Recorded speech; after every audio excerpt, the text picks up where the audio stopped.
would also like to thank my contributors. So far, we've raised $80 towards my goal. Hello, everyone. It's Maria. I hope you're doing well today. I just wanted to share some updates on my crowdfunding campaign. As you may know, I'm raising money to make my novel Closer to Indigo into an audiobook. And I'm happy to say I finished the recording part of my book. And yes, I drove up to Duncan, BC, which is about an hour from Victoria. It's up the Malahat, and which is a beautiful highway. It's very scenic, but a lot of people grumble about it because if there's a delay, there's nowhere to go. So it was a beautiful ride, even in the rain some days.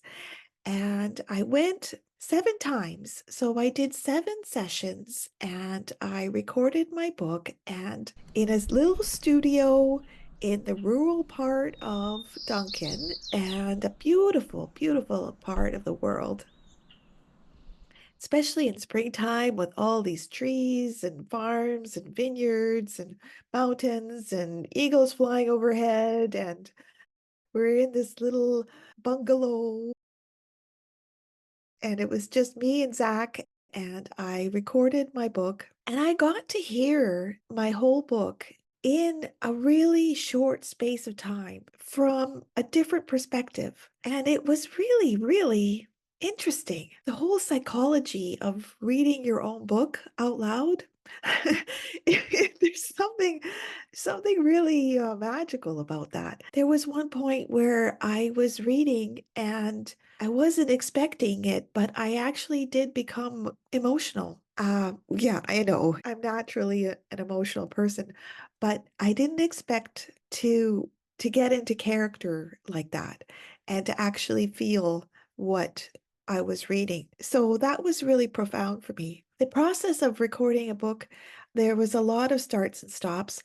It's amazing how you trip over words that you don't normally think about, but the combinations of letters, sounds together, she sells seashells by the seashore. Yeah. And then L's and W's, I tripped over a lot. So there was a lot of starting and stopping. And so it took a long time, 7 sessions of about three something hours each. But my story, I actually, the second to the last day was really probably the best read because there was a certain feeling of feeling uplifted at the end of the session. So that was really cool. There was a lot of energy on that day. And then there's the denouement that comes at the end. And now Zach's going to be editing, and that's going to take a lot to edit all those stops and starts. It's amazing what you're managing when you're reading something. It's like you have to worry about your ums and ahs. There's also nasal issues. So my nose was congested. So I had to like manage that. There's also like breathing and posture and any kind of extraneous noise, anything like trucks driving by, and you'd be surprised. In the middle of nowhere, big trucks driving by. Airplanes overhead. There was one day when we had to delay the recording because, for some odd reason, the power got shut down. And so I had to wait before I could drive up until the power was restored. So there's like all these other things going on. And and another thing that came into play was Audible is really, really, really, really picky about mouth sounds and stuff like that. If you're at all attuned to it, it's really annoying when people make saliva sounds and breathing through the nose and so forth. And my stomach gurgled, and I was like, ah, that was something. So on the first day, my stomach was gurgling. I wasn't prepared for that. And so Zach offered me an apple.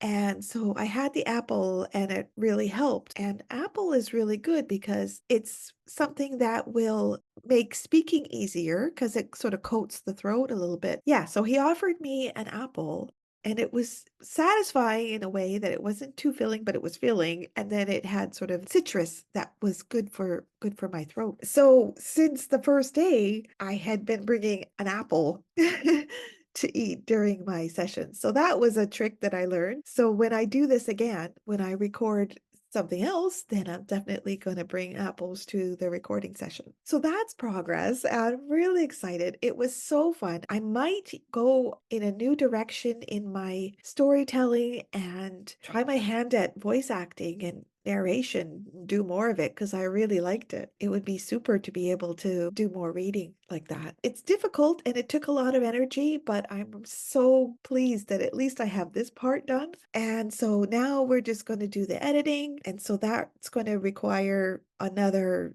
several hours to do. And so that's why this crowdfunding campaign is in place, is so that I can pay Zach to do this for me. I mean, I could possibly do it myself, but it's a learning curve. Plus, it's a huge project, which would be difficult to start with to edit those little things. So I'd rather hire someone who's a professional, who knows what they're doing, who could do it quickly, and to make it so that Audible receives the book on the first try, and then it'll be up. Yeah.